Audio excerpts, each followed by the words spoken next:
Hi good morning. അപ്പോൾ നമ്മുടെ ഇന്നത്തെ റെസിപ്പി എന്ന് പറയുന്നത് എല്ലാ പ്രായക്കാർക്കും എല്ലാ അസുഖങ്ങളുള്ളവർക്കും മീൻസ് ഞാൻ ഉദ്ദേശിച്ചത് ഡയബറ്റിക് ആയിട്ടുള്ള ആളുകൾക്കും കഴിക്കാൻ പറ്റിയ നല്ലൊരു പുഡിംഗ് ആണ്.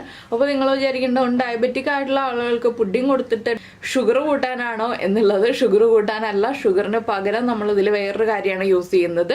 അതിൻ്റെ ഡീറ്റെയിൽസ് ഒക്കെ ഞാൻ ഈ വീഡിയോയിൽ പറയുന്നുണ്ട്. പക്ഷേ ഇതിന് മുന്നേ ഉള്ള ഇന്നലത്തെ വീഡിയോ നിങ്ങൾ കണ്ടിട്ടുണ്ടെങ്കിൽ എന്ത് പ്രോഡക്റ്റ് ആണ്, എന്താണ് അതിൻ്റെ ഡീറ്റെയിൽസ് എന്നുള്ളതൊക്കെ ഞാൻ പറഞ്ഞിട്ടുണ്ട്. അപ്പോൾ എന്തായാലും നിങ്ങൾ ഈ ഒരു വീഡിയോ കണ്ടിട്ട് ഇതുപോലെ ഈ ഒരു പുഡിംഗ് ഒന്ന് തയ്യാറാക്കി നോക്കൂ. ഇതുപോലെ തന്നെ തയ്യാറാക്കണം കേട്ടോ. അത് നമ്മൾ മടി വിചാരിക്കരുത്. എന്താണെന്ന് വെച്ചാൽ ചില കാര്യങ്ങളിൽ നമ്മൾ കുറച്ച് കാര്യങ്ങളൊക്കെ ശ്രദ്ധിച്ചാലേ പുഡിംഗ് നല്ല സോഫ്റ്റ് ആയിട്ട് കിട്ടുള്ളൂ.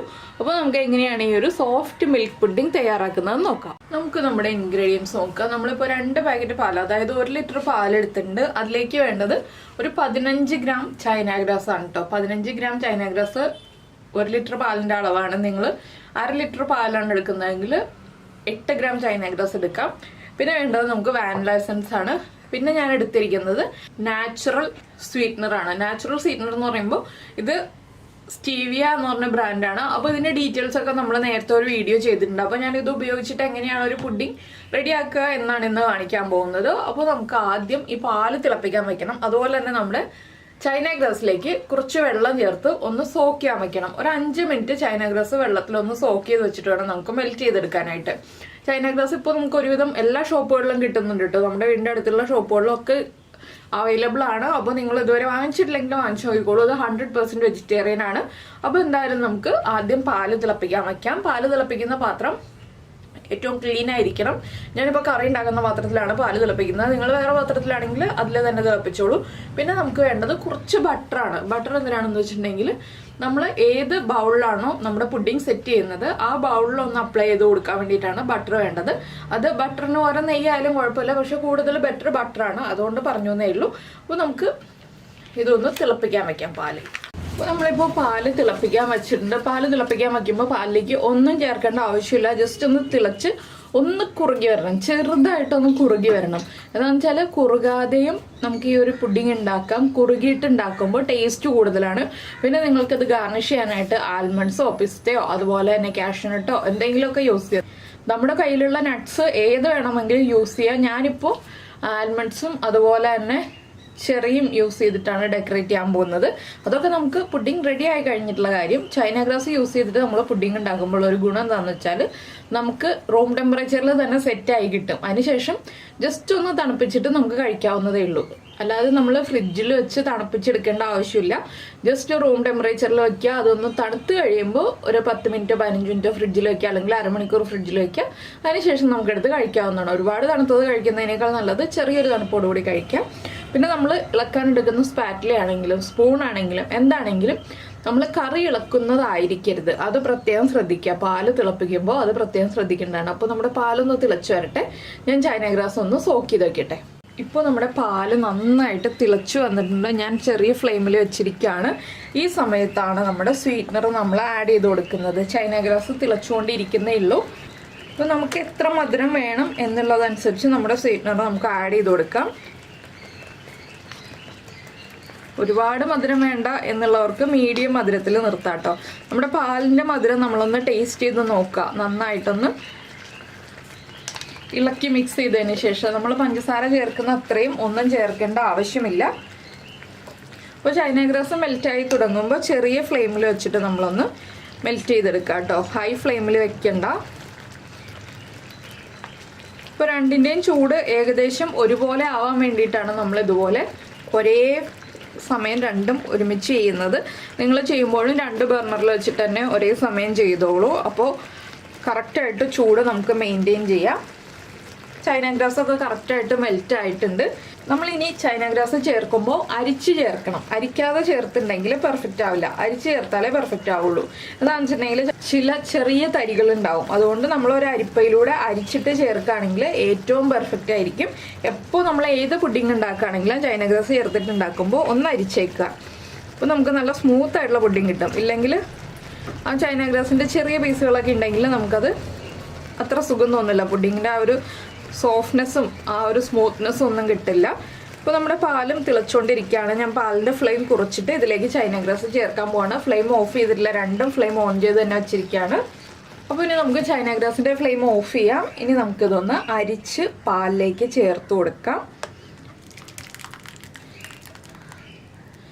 പാലിലേക്ക് ചേർത്ത് കൊടുത്തിട്ട് നമ്മളൊന്ന് നന്നായിട്ട് പാല് ഇളക്കി മിക്സ് ചെയ്യാം കേട്ടോ. അതുപോലെ തന്നെ ഈ ചൈന ഗ്രാസും ഒന്ന് ഇളക്കി അരിച്ചെടുക്കാം. വളരെ ഈസി അല്ലേ, അധികം ഇൻഗ്രീഡിയൻസും വേണ്ട, വളരെ എളുപ്പത്തിൽ എല്ലാവർക്കും, ഡയബറ്റിക് ആയിട്ടുള്ള ആളുകൾക്കും അല്ലാത്തവർക്കും എല്ലാവർക്കും ഉപയോഗിക്കാൻ പറ്റിയ ഒരു റെസിപ്പിയാണിത്. അപ്പോൾ നമ്മൾ സാധാരണ മധുരമുള്ള റെസിപ്പീസ് ഉണ്ടാക്കുമ്പോൾ എപ്പോഴും കമൻസ് വരാറുണ്ട്, ഞങ്ങൾ ഡയബറ്റിക് ആണ്, എങ്ങനെ കഴിക്കാനാണെന്നൊക്കെ ചോദിച്ചിട്ട്. അതുകൊണ്ടാണ് നമ്മൾ ഇങ്ങനെ ഒരു റെസിപ്പി പ്ലാൻ ചെയ്തത്. അപ്പോൾ നിങ്ങൾ എന്തായാലും ട്രൈ ചെയ്ത് നോക്കും എന്ന് വിചാരിക്കുന്നു. ഇത് ട്രൈ ചെയ്ത് നോക്കി കഴിഞ്ഞിട്ട് ഇഷ്ടമായി കഴിഞ്ഞാൽ ഒന്ന് കമൻറ്റ് ചെയ്യാൻ മറന്നു പോരുത് കേട്ടോ. ഇത് കണ്ടോ, നമ്മുടെ ചൈന ഗ്രാസ് അരിച്ചെടുത്തിട്ടുണ്ട്. ഇനി നമുക്കിത് നന്നായിട്ടൊന്ന് ഇളക്കിയിട്ട് ഫ്ലെയിം ഓഫ് ചെയ്യാം. അതിന് ശേഷം നമുക്കിതിലേക്ക് നമ്മുടെ വാനില എസൻസ് ചേർക്കാം. വാനില എസൻസ് ഇല്ലാന്നുണ്ടെങ്കിൽ നമുക്ക് ഏലക്കപ്പൊടി ചേർക്കാം. വാനില എസൻസ് ആണ് കൂടുതൽ ടേസ്റ്റ്. അപ്പോൾ ചൈന ഗ്രാസ് ചേർത്ത് കഴിഞ്ഞിട്ട് ഒരുപാട് സമയമൊന്നും തിളപ്പിക്കേണ്ട ആവശ്യമില്ല. കുറച്ച് സമയം, 1-2 മിനിറ്റ് ഒന്ന് തിളച്ച് വന്നു കഴിയുമ്പോൾ നമുക്ക് ഇതിലേക്ക് വാനില എസൻസ് ചേർത്തിട്ട് അല്ലെങ്കിൽ ഏലക്കാപ്പൊടി ചേർത്തിട്ട് ലാസ്റ്റ് ചേർക്കാൻ പാടുള്ളൂ. അത് രണ്ടിൽ ഏതെങ്കിലും ചേർത്തിട്ട് നമുക്ക് സെറ്റ് ചെയ്യാൻ വയ്ക്കാവുന്നതാണ്. ഒന്ന് റൂം ടെമ്പറേച്ചറിൽ ആയി കിട്ടണം. അത് മാത്രമാണ് നമുക്ക് ഈ ഒരു പുഡിംഗ് കുറച്ച് സമയം എടുക്കുന്ന ഒരു കാര്യം. അപ്പോൾ ഞാനിത് 1-2 മിനിറ്റ് ഇളക്കി കൊടുക്കട്ടെ. അതിന് ശേഷം നമുക്ക് നമ്മുടെ വാനില എസൻസ് ചേർക്കാം കേട്ടോ. അപ്പോൾ ഞാനൊരു 2 മിനിറ്റ് ആയിട്ട് നമ്മുടെ പാല് തിളപ്പിച്ചുകൊണ്ടിരിക്കുകയാണ്. ഇനി നമുക്ക് ഫ്ലെയിം ഓഫ് ചെയ്യാം. ഫ്ലെയിം ഓഫ് ചെയ്തതിന് ശേഷം നമുക്കിതിലേക്ക് 1 ടീസ്പൂൺ വാനില എസൻസ് ചേർത്ത് കൊടുക്കാം. 1 ടീസ്പൂൺ മതി. വാനില എസൻസ് ചേർത്തിട്ട് നന്നായിട്ടൊന്ന് ഇളക്കി മിക്സ് ചെയ്യുക. ഇപ്പോൾ നമ്മുടെ പുഡിങ്ങിൻ്റെ കളർ ചെറുതായിട്ടൊന്ന് ചേഞ്ച് ആയി വരും. എന്താണെന്ന് വെച്ചിട്ടുണ്ടെങ്കിൽ ആ വാനില എസൻസിൻ്റെ കളറും ഫ്ലേവറും ഒക്കെ ആയി വരുമ്പോൾ ചെറുതായിട്ടൊന്ന് കളർ ചേഞ്ച് ആയി വരും. അതുകൊണ്ടാണ് ഞാൻ പിന്നെ വാനില എസൻസ് താല്പര്യമില്ല, വൈറ്റ് കളറിലെ പുഡിങ് തന്നെ വേണം എന്നുണ്ടെങ്കിൽ നമുക്ക് ഏലക്കപ്പൊടി ചേർക്കാം എന്ന് പറഞ്ഞത്. ഇനിയിപ്പോൾ ഇതൊന്ന് ചെറുതായിട്ട് ചൂട് മാറി വരുമ്പോൾ നമ്മൾ ബട്ടർ തടവി വെച്ചിരിക്കുന്ന ബൗളിലേക്ക് നമുക്ക് ഈ ഒരു മിക്സ് മാറ്റാം. അതിനുശേഷം ബാക്കിയുള്ള കാര്യങ്ങൾ ചെയ്യാം. എന്താണെന്ന് വെച്ചിട്ടുണ്ടെങ്കിൽ ഇതിലേക്ക് കുറച്ച് കാര്യങ്ങളും കൂടി ചെയ്യാനുണ്ട്. അപ്പോൾ ഇതുപോലെ ഇടയ്ക്കൊന്ന് ഇളക്കി കൊടുത്തുകൊണ്ടിരിക്കണം കേട്ടോ. ഫ്ലെയിം ഓഫ് ചെയ്താലും ഇടയ്ക്കൊന്ന് ഇളക്കി കൊടുത്തുകൊണ്ടിരിക്കണം. എന്താണെന്ന് വെച്ചാൽ നമുക്കൊന്ന് ഇളം ചൂടായി വരുമ്പോൾ നമ്മുടെ ബൗളിലേക്ക് മാറ്റാൻ വേണ്ടിയിട്ടാണ് നമ്മളൊന്ന് ഇളക്കി കൊടുത്തുകൊണ്ടിരിക്കുന്നത്. അപ്പോൾ ഞാൻ ഈ ബൗളിലേക്ക് മാറ്റിയിട്ട് ബാക്കിയുള്ള കാര്യങ്ങൾ പറയാം. അപ്പോൾ നമ്മൾ നമ്മുടെ ബൗള് ബട്ടറൊക്കെ തേച്ച് റെഡിയാക്കി വെച്ചിട്ടുണ്ട്. ഇനി നമ്മൾ ഇതുപോലത്തെ സ്റ്റീലിൻ്റെ ഒരു അരിപ്പ തന്നെ എടുക്കുക കേട്ടോ. സ്റ്റീലിൻ്റെ അരിപ്പയാണ് ഈ ഒരു പുഡിംഗ് ഒക്കെ ചെയ്യാൻ എപ്പോഴും നല്ലത്. എന്താണെന്ന് വെച്ചാൽ ഇതിൽ ചൈന ഗ്രാസ് പിടിച്ചിട്ടുണ്ടെങ്കിൽ നമുക്ക് നമ്മുടെ സ്റ്റീൽ സ്ക്രബ്ബർ കൊണ്ട് തന്നെ ഉരച്ച് കഴുകി ക്ലീൻ ആക്കി എടുക്കാം. അതുകൊണ്ടാണ് ഞാൻ സ്റ്റീലിൻ്റെ അരിപ്പയെ കുറിച്ച് പറഞ്ഞത്. ഇനി നമുക്ക് നമ്മുടെ പാലിൻ്റെ പുഡിങ്ങിൻ്റെ മിക്സ് ഒന്ന് അരിച്ച് ഈ ബൗളിലേക്ക് ഒഴിച്ചു കൊടുക്കാം. എന്താണെന്ന് വെച്ചാൽ പാടയൊക്കെ ഉണ്ടാവും, അതൊന്ന് പോയി കിട്ടാനാണ് നമ്മൾ അരിച്ചൊഴിക്കുന്നത്. അരിച്ചൊഴിച്ചാലാണ് നല്ല സ്മൂത്ത് ആയിട്ടുള്ള പുഡിംഗ് ആയിട്ട് കിട്ടുക. അപ്പോൾ നമ്മളൊരു 2 ടേബിൾ സ്പൂണാണ് കേട്ടോ നമ്മൾ സ്റ്റീവിയ ഇതിലേക്ക് ചേർത്തിരിക്കുന്നത്. പഞ്ചസാരയാണെങ്കിൽ അതുപോലെ കൂടിയ അളവിൽ ചേർക്കേണ്ടി വരും. ഇതാവുമ്പോൾ നമ്മൾ ചെറിയ അളവിൽ ചേർക്കുക. ഇനി നമ്മുടെ പുഡിംഗ് ഒന്ന് സെറ്റായി വരട്ടെ. അനക്കണ്ട, അനക്കാതെ തന്നെ വയ്ക്കുക. റൂം ടെമ്പറേച്ചർ ആവുമ്പോൾ നമുക്കിനി വേറെ കാര്യങ്ങൾ ഇനിയും ചേർക്കാനുണ്ട്. അത് ഓപ്ഷണലാണ്. നിങ്ങൾക്ക് ഇഷ്ടമുള്ള രീതിയിൽ ഞാൻ നേരത്തെ പറഞ്ഞതുപോലെ ഗാർണിഷ് ചെയ്യാം. കാഷ്നട്ട് നെയ്യിൽ ഫ്രൈ ചെയ്തിട്ട് ചേർക്കാൻ വേണമെന്നുണ്ടെങ്കിൽ, ഇല്ലെങ്കിൽ ആൽമണ്ട്സ് ചേർക്കാം, പിസ്ത ചേർക്കാം, ചെറി ചേർക്കാം, അങ്ങനെ ഏത് വേണമെങ്കിലും ചേർക്കാം. നമുക്ക് കാണാൻ ഭംഗിയുള്ള ഒരു പുഡിംഗായി സെറ്റായി കിട്ടാൻ ആവശ്യമായിട്ടുള്ള കാര്യങ്ങൾ ചേർക്കാം. അപ്പോൾ ഇത് ആദ്യം സെറ്റായി തുടങ്ങട്ടെ. അതിനുശേഷം നമുക്ക് ചേർക്കാനുള്ള കാര്യങ്ങൾ ചേർക്കാം. കുറച്ച് സമയം 1-2 മണിക്കൂർ കഴിഞ്ഞിട്ടേ നമ്മൾ ഫ്രിഡ്ജിലേക്ക് വെക്കുള്ളൂ. ഇപ്പോൾ തന്നെ ഫ്രിഡ്ജിലേക്ക് വെക്കില്ല, ഫ്രീസറിൽ വെക്കേണ്ട ആവശ്യമില്ല കേട്ടോ. ഫ്രീസറിൽ വെച്ച് സെറ്റ് ചെയ്യേണ്ട ആവശ്യമില്ല. റൂം ടെമ്പറേച്ചറിൽ ഇരുന്ന് സെറ്റായി കറക്റ്റായി കഴിഞ്ഞിട്ടേ നമ്മൾ ഫ്രിഡ്ജിൻ്റെ തട്ടിൽ വെച്ചിട്ട് ഒന്ന് തണുപ്പിച്ചെടുക്കുള്ളൂ. അപ്പോൾ ഇതൊന്ന് ചൂട് മാറി വരട്ടെ. ഇപ്പോൾ നമ്മുടെ പുഡിംഗ് ഹാഫ് സെറ്റായി കഴിഞ്ഞു. നമ്മളിതുപോലെ ഇത് കണ്ടോ, ടച്ച് ചെയ്യുകയാണെങ്കിൽ സെറ്റായി തുടങ്ങിയിട്ടുണ്ട്. ഇനി നമുക്കിതിലേക്ക് എന്തൊക്കെയാണോ വെച്ചു കൊടുക്കേണ്ടത് അത് നമ്മുടെ ഇഷ്ടത്തിനനുസരിച്ച് വെച്ചു കൊടുക്കുക. ഞാനിപ്പോൾ ചെറിയാണ് വെച്ചു കൊടുക്കുന്നത്. ഒരുപാട് പ്രസ് ചെയ്തൊന്നും വെച്ചു കൊടുക്കരുത് കേട്ടോ, ജസ്റ്റ് ഒന്ന് ഇതുപോലെ വെച്ചു കൊടുക്കുക. ഒരു 1/4 ഭാഗം സെറ്റായി കഴിയുമ്പോൾ നമ്മളിതുപോലെ തൊട്ട് കഴിയുമ്പോൾ നമ്മുടെ വിരൽ നനയുന്നില്ല, വിരലിലേക്കൊന്നും ആവുന്നില്ല എന്നുണ്ടെങ്കിൽ നമുക്ക് ഇതുപോലെ ഗാർണിഷ് ചെയ്യാനുള്ള കാര്യങ്ങളൊക്കെ വെച്ച് കൊടുക്കാവുന്നതാണ്. ഇനി നമുക്ക് ആൽമണ്ട്സും കൂടി വെച്ച് കൊടുക്കാം. ആൽമണ്ട്സ് വിതറി കൊടുക്കുകയായിരിക്കും കൂടുതൽ എളുപ്പം എന്ന് എനിക്ക് തോന്നുന്നു. അപ്പോൾ നിങ്ങൾക്ക് നിങ്ങളുടെ സൗകര്യം അനുസരിച്ച് എന്താണെന്ന് വെച്ചാൽ ചെയ്യാം. ഞാനിപ്പോൾ ജസ്റ്റ് ഇതുപോലെ അവിടെ ഇവിടെയൊക്കെ ആയിട്ട് കുറച്ച് ഇട്ട് കൊടുക്കുന്നുണ്ട്. ഇനി നമുക്ക് ഇതിൻ്റെ നടുഭാഗത്ത് ഒരു ചെറിയും കൂടി വെച്ച് കൊടുക്കാം. ഏകദേശം നടുഭാഗം കണക്കാക്കി ഒരു ചെറിയും കൂടി വെച്ചിട്ടുണ്ട്. അപ്പോൾ ഇനി ഇത് ഒന്നുകൂടി ചൂട് മാറി കഴിയുമ്പോൾ നമുക്ക് എടുത്ത് ഫ്രിഡ്ജിൽ വയ്ക്കാം. ഞാനിപ്പോൾ ഇത് വൈകുന്നേരമാണ് ഉണ്ടാക്കുന്നത്, അതുകൊണ്ട് തന്നെ ഇന്ന് കട്ട് ചെയ്യുന്നില്ല, നാളെ കട്ട് ചെയ്യുന്നുള്ളൂ.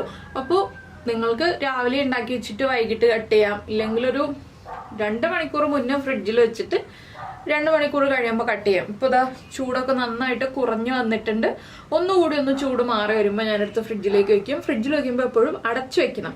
എന്താണെന്ന് വെച്ചാൽ പുഡിങ്ങിലേക്ക് നമ്മുടെ ഫ്രിഡ്ജിലുള്ള കറികളോ അല്ലെങ്കിൽ നമ്മളിപ്പോൾ സവോളയോ ഉള്ളിയോ എന്തെങ്കിലും എടുത്ത് വെച്ചിട്ടുണ്ടെങ്കിൽ ഫ്രിഡ്ജിൽ ഇരിക്കുന്ന സാധനങ്ങളുടെ ആ ഒരു സ്മെല്ല് പുഡിങ് വേഗം അബ്സോർബ് ചെയ്യും. പെട്ടെന്ന് തന്നെ പുഡിങ്ങിൽ അത് ക്യാച്ച് ചെയ്യാൻ പറ്റും. അതുകൊണ്ടാണ് നമ്മൾ പുഡിങ് എപ്പോഴും അടച്ചു വെക്കണം എന്ന് പറയുന്നത്. പുഡിങ് എന്നല്ല, എല്ലാ സാധനങ്ങളും ഫ്രിഡ്ജിൽ നമ്മൾ അടച്ചാണ് വെക്കുക. എങ്കിലും ഞാൻ അറിയാത്ത ആരെങ്കിലും ഉണ്ടെങ്കിൽ ഒന്ന് അറിഞ്ഞിരിക്കട്ടെ എന്ന് വിചാരിച്ച് പറഞ്ഞതേ ഉള്ളൂ. ചിലപ്പോൾ പുതിയതായിട്ട് കുക്ക് ചെയ്യുന്ന കുട്ടികൾക്കൊക്കെ ചിലപ്പോൾ അറിയണം എന്നില്ല. അതുകൊണ്ട് നിങ്ങൾ എന്ത് വയ്ക്കുമ്പോഴും അടച്ചു വെക്കുക. പുഡിങ് ആണെങ്കിൽ പ്രത്യേകിച്ചും അടച്ചു വെക്കുക. ഒരു ക്ലിങ് ഫിലിം വെച്ചിട്ട് അടച്ചു വെക്കുകയാണെങ്കിൽ ഏറ്റവും പെർഫെക്റ്റ് ആയിരിക്കും. എന്താണെന്ന് വെച്ചിട്ടുണ്ടെങ്കിൽ ഒട്ടും തന്നെ സ്മെല്ലോ ഒന്നും നമ്മുടെ പുഡിങ്ങിലേക്ക് പിടിക്കില്ല, അല്ലെങ്കിൽ പുഡിങ്ങിന്റെ ഫ്ലേവർ മാറിപ്പോവും. അതുകൊണ്ടാണ്. അപ്പോൾ ഇനി ഇത് ചൂട് മാറിയിട്ട് ഞാനെടുത്ത് ഫ്രിഡ്ജിൽ വെച്ചിട്ട് നാളെ നമുക്ക് ഇപ്പോൾ നമ്മുടെ പുഡിങ് നമ്മളിതാ തലേ ദിവസം സെറ്റ് ചെയ്യാൻ വെച്ചു വൈകിട്ട്. ഇതിപ്പോൾ അടുത്ത ദിവസം ഉച്ചയ്ക്കാണ് കേട്ടോ ഞാൻ എടുക്കുന്നത്. അപ്പോൾ നന്നായിട്ട് തണുത്ത് റെഡി ആയി വന്നിട്ടുണ്ട്. നിങ്ങൾക്ക് ഇളം തണുപ്പ് മതിയെന്നുണ്ടെങ്കിൽ ഞാൻ പറഞ്ഞതുപോലെ 2 മണിക്കൂർ കഴിയുമ്പോൾ എടുക്കുക, ഇല്ലെങ്കിൽ ഇതുപോലെ അടുത്ത ദിവസം എടുക്കുക. അതൊക്കെ നിങ്ങളുടെ ഇഷ്ടം, എപ്പോൾ വേണം എന്നുള്ളത്. ഇനി നമുക്ക് കട്ട് ചെയ്ത് സെർവ് ചെയ്യാം. അപ്പോൾ നമ്മൾ നമ്മുടെ പുഡിങ്ങൊക്കെ കട്ട് ചെയ്തെടുത്തിട്ടുണ്ട്. ഇനി നമുക്കിത് ഒരു പ്ലേറ്റിലേക്ക് മാറ്റാം. അപ്പോൾ നിങ്ങൾക്ക് ഈ റെസിപ്പി ഇഷ്ടമായിട്ടുണ്ടെന്നുണ്ടെങ്കിൽ ഉറപ്പായിട്ടും ഒന്ന് ലൈക്ക് ചെയ്യാനും കമൻറ്റ് ചെയ്യാനൊന്നും മറന്നു പോരുത് കേട്ടോ. അതുപോലെ നമ്മുടെ ചാനൽ ആദ്യമായിട്ട് കാണുകയാണെങ്കിൽ നമ്മുടെ വീഡിയോ പ്രസൻറ്റ് ചെയ്യുന്ന രീതിയൊക്കെ ഇഷ്ടമായിരുന്നുണ്ടെങ്കിൽ നമ്മുടെ ചാനലൊന്ന് സബ്സ്ക്രൈബ് ചെയ്ത് സപ്പോർട്ട് ചെയ്യണേ. ഇത് കണ്ടോ, നല്ല സൂപ്പർ സോഫ്റ്റ് ആയിട്ടുള്ള പുഡിംഗ് റെഡി ആയിട്ടുണ്ട്. അപ്പോൾ നമുക്ക് നമ്മുടെ അടുത്ത റെസിപ്പിയുമായിട്ട് അടുത്ത ദിവസം വീണ്ടും കാണാം.